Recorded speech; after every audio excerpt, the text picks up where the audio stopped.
kita tahun baru, tapi adik-adik udah menyempatkan waktunya datang di sini. Semangat gak hari ini? Semangat. Coba masih pada inget gak tepuk semangat waktu itu? Gimana coba? Tepuk semangat. Semangat. Semangat. Semangat. Coba ya, sekali lagi. Tepuk semangat. Semangat. Semangat.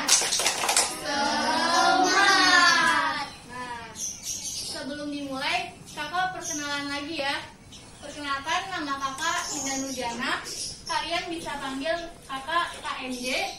Saat ini kakak mahasiswa Prodi Sastra Indonesia dari Fakultas Bahasa dan Seni Universitas Negeri Jakarta. Tapi saat ini kakak sedang mengikuti program pertukaran pelajar di Universitas Sumatera Utara. Nah, kesempatan kali ini kakak akan bercerita mengenai putri raja yang berubah menjadi ular. Ini adalah salah satu cerita rakyat daerah Sumatera Utara. Jadi mohon disimak baik-baik ceritanya nanti. Dan apabila ada pertanyaan, adik-adik bisa jawab secara aktif ya. Kakak bagiin dulu.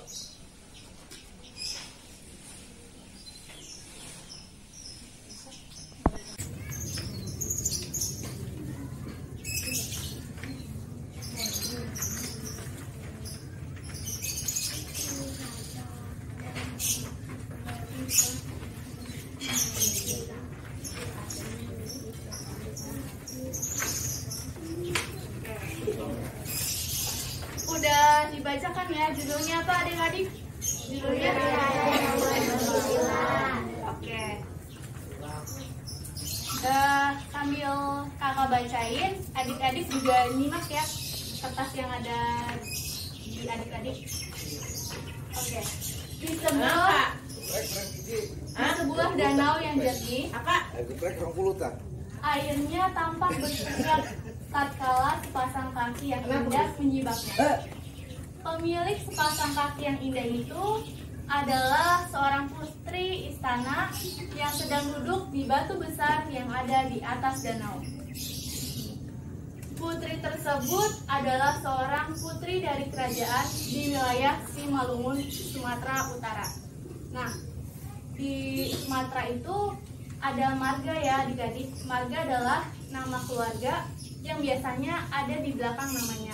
Nah, marga Batak di Sumatera itu ada banyak. Ada Toba, ada Simalungun, ada Pakpak, ada Angkola, ada Karo, dan Mandailing. Jadi di marga Batak ini di Sumatera Utara ini adalah di wilayah Simalungun, Sumatera Utara. Lanjut ya adik-adik. Putri itu terkenal amat rupawan dan menjadi dambaan dari pangeran dan bangsawan dari segenap pelosok negeri. Dan kini seorang pangeran dari negeri seberang pun telah datang untuk meminangnya. Tiba-tiba sepasang ikan melompat di dekat kaki sang putri, sehingga membuyarkan lamunan putri rupawan itu. Alangkah bahagianya kedua ikan itu. Keduanya pastilah sepasang kekasih yang saling mencintai, kata sang putri di dalam hatinya. Dan senyum kecil pun tersungging di bibirnya. Sebentar lagi aku pun akan bahagia seperti kedua ikan itu, tutur putri itu di dalam hatinya. Beberapa dayang tampak duduk-duduk di tepi danau sambil memperhatikan tingkah tuannya yang sebentar tersipu dan tersenyum malu. Lihatlah tuan putri kita itu, pasti dia sedang melamunkan rencana pernikahannya dengan pangeran dari kerajaan tetangga yang katanya sangat tampan, bisik seorang dayang. Nah, setelah puluhan pangeran yang datang, akhirnya Baginda memutuskan menerima lamaran pangeran yang satu ini, timpal seorang dayang lainnya. Apa istimewanya sih pangeran itu? Sahut Dayang lainnya. Entahlah, bagaimana aku bisa tahu, jawab Dayang yang pertama. Ayolah, ceritakan apa yang kau ketahui, desak Dayang yang kedua. Aku juga tidak tahu banyak, jawab Dayang pertama yang rupanya adalah orang kepercayaan sang putri tersebut. Tadi pagi, Baginda Raja memanggil Tuan Putri untuk menghadap. Katanya, utusan pangeran dari kerajaan Lembaga telah datang untuk melamarnya. Dari mana? Kerajaan sangat besar dan kuat, sehingga menurut Baginda, jika lamaran itu diterima, maka tentu akan bisa menyatukan kekuatan kedua negeri. Singguhnya. Apakah Tuan Putri langsung menerimanya? Tanya Dayang yang kedua. Ya, tentu saja. Tuan Putri adalah anak yang berbakti. Ia tahu perkawinan ini tentunya akan membawa kebaikan bagi seluruh negeri, jawab Dayang yang pertama. Kalau begitu, sebentar lagi tentu akan ada pesta besar dong, seru Dayang-Dayang itu dengan raut muka yang penuh bahagia. Ah, masih lama, masih 2 bulan lagi, pestanya akan besar-besaran. Makanya butuh waktu lama untuk mempersiapkannya, kata Dayang yang pertama. Ya Tuhan, semoga Tuan Putri kita selalu bahagia. Doa semua Dayang. Tugas kita adalah menjaga Tuan Putri supaya tidak ada sesuatu yang akan membatalkan pernikahan Tuan Putri kita, kata Dayang yang pertama, disambut anggukan oleh Dayang-Dayang yang lainnya. Bibi Dayang, tiba-tiba sang putri berseru. Para Dayang pun segera berlarian menuju ke Tuan Putri mereka. Mereka kemudian membersihkan badan dan kulit sang putri sehingga semakin tampak menawan. Kemudian mereka pun mencuci keramas rambut sang putri yang panjang dan hitam itu, sehingga harum semerbak. Lalu para Dayang itu pun membiarkan tuan mereka untuk merendam, menikmati sejuknya air danau. Memang begitulah kebiasaan sang putri. Ia tidak pernah cepat-cepat keluar dari air setelah selesai membersihkan badan. Tiba-tiba angin bertiup sangat kencang dan menggoyangkan semua pohon-pohon di pinggir danau. Sebatang ranting yang cukup besar patah dan jatuh menimpa wajah sang putri. Sang putri pun menjerit kesakitan. Dayang-dayang pun segera berlarian membawa tuannya keluar dari dalam danau. Dari sela jari-jari, sang putri tampak mengalir darah segar. Dengan panik, para Dayang itu berusaha menghentikannya. Tapi alangkah terkejutnya ketika para Dayang itu menyadari bahwa ternyata hidung putri yang terluka itu telah hilang. Bisa dilihat ya gambarnya. Oke, lanjut. Cepat ambilkan cermin, perintah sang putri. Dengan ketakutan salah seorang Dayang segera menyerahkan sebuah cermin. Tidak, teriak sang putri pilu. Oh Tuhan, mukaku cacat. Bagaimana aku bisa menikah dengan pangeran jika mukaku sejelek ini? Pastilah sang pangeran tidak mau melihatku, keluhnya. Sang putri pun menangis.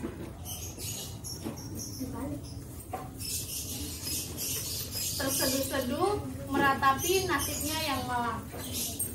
Ia begitu ketakutan membayangkan murka sang pangeran jika tahu bahwa calon mempelainya tidak secantik yang dibayangkan.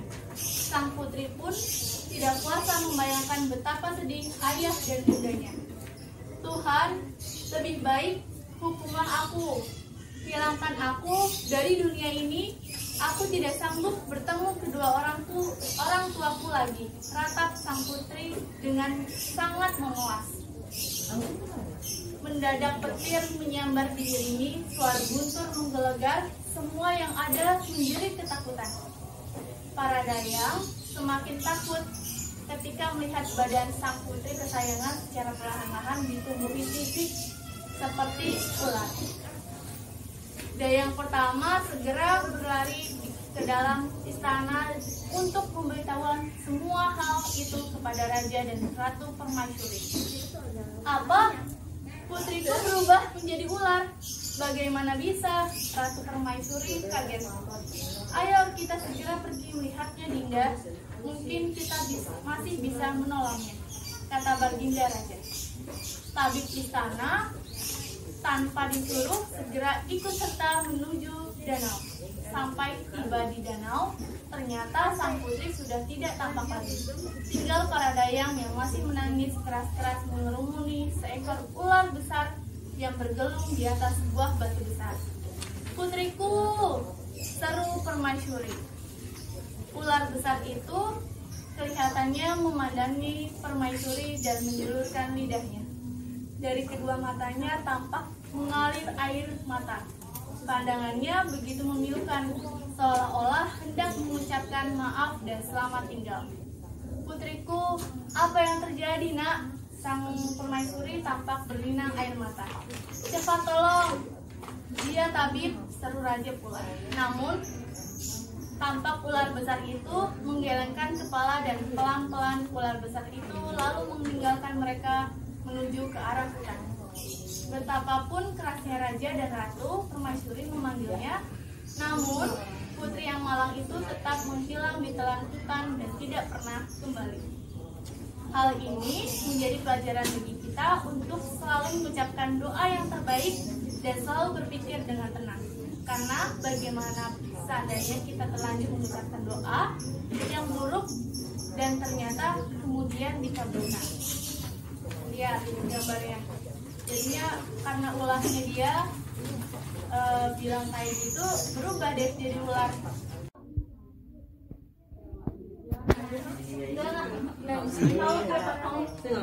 Tadi ngomongnya apa? Iya, tadi Putri ngomong doa yang jelek kayak gimana? Aku bilangkan aku Dari coba ulangin. aku bilangkan aku dari dunia ini aku tidak sanggup bertanya kedua orang tuaku lagi nanti Apa? rata pone bukan rata-rata Ulang. ini saya bilangkan aku dari dunia ini aku tidak sanggup bertanya kedua orang tuaku lagi nanti dengan sangat memulas. Tangan dong.